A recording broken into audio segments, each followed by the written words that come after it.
शिवसेना पदाधिकारी अशोक धोडी यांचा शोध घेण्यात अखेर पालघर पोलिसांना यश आलं आहे। 31 जानेवारी रोजी गुजरातमधील भिल्लाड पोलीस ठाणे अंतर्गत येणाऱ्या सरीग्राम येथील एका बंद दगडखाणीच्या पाण्यात 40 फूट खोल अशोक धोडी यांचा मृतदेह आणि त्यांची लाल रंगाची ब्रिझा कार आढळून आली।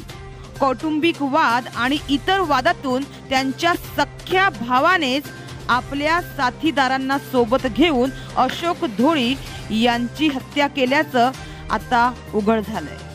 20 जानेवारी पासून बेपत्ता असलेल्या अशोक धोडी यांचा शोध घेण्यात अखेर पालघर पोलिसांना 31 जानेवारी रोजी यश आलं।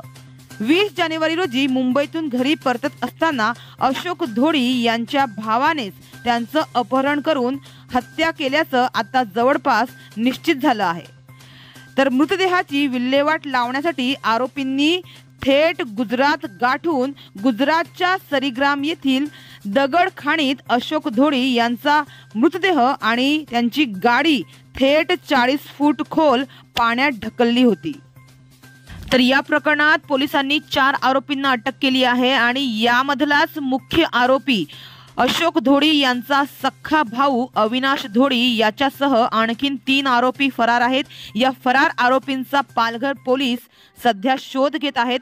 त्यांचाही लवकरच शोध घेऊन अटक केली जाईल असा विश्वास पालघरचे पोलीस अधीक्षक बाळासाहेब पाटील यांनी धोडी कुटुंबाला दिला आहे। तर अशोक धोडी यांच्या हत्येमागचं अनेक धक्कादायक खुलासे आता पोलीस तपासातून समोर येत आहे।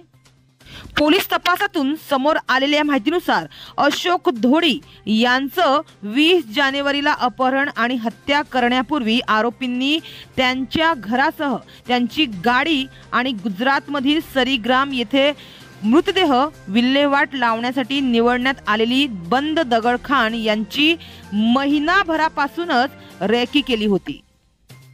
कोणत्या आड मार्गाने गेल्यावर आपण सीसीटीव्ही कॅमेऱ्यात सापडणार नाही याचा अंदाज आरोपींनी महिनाभर आधीच घेतला होता। त्यातच अवैध दारू तस्करी करत असल्याने या आरोपींना आड मार्गाचा चांगलाच अनुभव होता।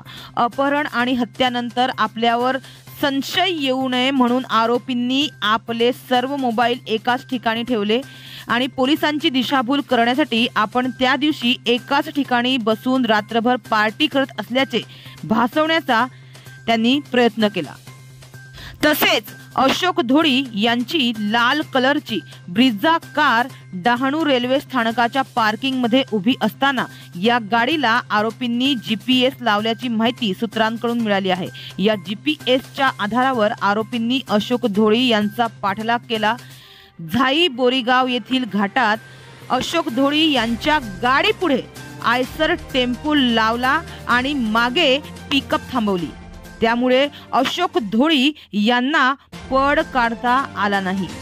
याच घाटात आरोपींनी अशोक धोडी यांच्या डोक्यात लोखंडी रॉडने जोरदार वार केले आणि पुढे कोणालाही संशय येऊ नये म्हणून अशोक धोडी यांची गाडी घेऊन आरोपी हे अशोक धोडी यांच्या घराजवळून भरधाव वेगात गेले। काहीच अंतरावर गेल्यावर आरोपींनी मृतदेह आणि गाडीची विल्हेवाट लावण्यासाठी आड मार्ग निवडला। मात्र गुजरातमधील एका रस्त्यावरील सीसीटीव्ही कॅमेऱ्यात ही गाडी कैद झाली आणि अटक आरोपींकडून मिळालेल्या माहितीवरून पालघर पोलिसांनी गुजरातमधील दगडखाणीची पाहणी सुरू केली। तर ब्रिझा गाडी आणि अशोक धोडी यांच्या मृतदेहाची विल्हेवाट लावताना पाणी असलेल्या खोल दगडखाणीच्या टेकड्यावर एका दगडाला ब्रिझा गाडीच्या बॉडीचा खालचा पार्ट घासला गेला होता। यामध्ये एक लहान सेन्सर दगडाला अडकला होता आणि हाच तुटलेला सेन्सर पालघर पोलिसांच्या हाती लागला आणि याच दगडखाणीतील पाण्यात धोडी यांची गाडी आणि मृतदेह असल्याचा पालघर पोलिसांचा संशय बळावला। पोलिसांनी गोताखोरांच्या मदतीने म्हणजेच पानबुड्या यांच्या मदतीने 31 जानेवारीला पहाटे या दगडखाणीची पाहणी केली। यावेळी 40 ते 45 फूट खोल पाण्यात एक लाल कलरची ब्रिझा कार असल्याची माहिती गोताखोरांकडून समोर आली। त्यानंतर 6 ते 7 तासांच्या अथक प्रयत्नांनंतर ही गाडी पाण्याबाहेर काढण्यात पालघर पोलिसांना यश आलं। तर गाडीच्या डिक्कीत अशोक धोडी यांच्या तोंडाला प्लास्टिक पिशवी बांधून असलेला मृतदेह। तर एखाद्या चित्रपटातील प्रसंगाप्रमाणे पालघर पोलिसांनी या हत्ये प्रकरणाचा वेगवान तपास लावल्याने नागरिकांकडून पोलिसांचे कौतुक करण्यात येत आहे। तर एकीकडे पालघर पोलिसांच्या या वेगवान व कौतुकास्पद कामगिरीमुळे जनतेमध्ये कायदा आणि सुव्यवस्थेचा आत्मविश्वास वाढला आहे। बऱ्याच सामाजिक संस्था आणि नागरिकांनी पोलिसांच्या तत्परतेचे, त्यांच्या उल्लेखनीय कार्याचे कौतुक केलं आहे। पोलिसांच्या दिमाखदार व धाडसी पाऊलने हे स्पष्ट केलं आहे की गुन्हेगार आरोपी कितीही शक्तिशाली असले तरी कानून के हात लंबे होते हैं। तर अशोक धोडी यांच्या निर्घुण हत्ये प्रकरणी आरोपींना त्यांच्या गुन्ह्याची नक्कीच शिक्षा मिळेल अशी अपेक्षा आहे।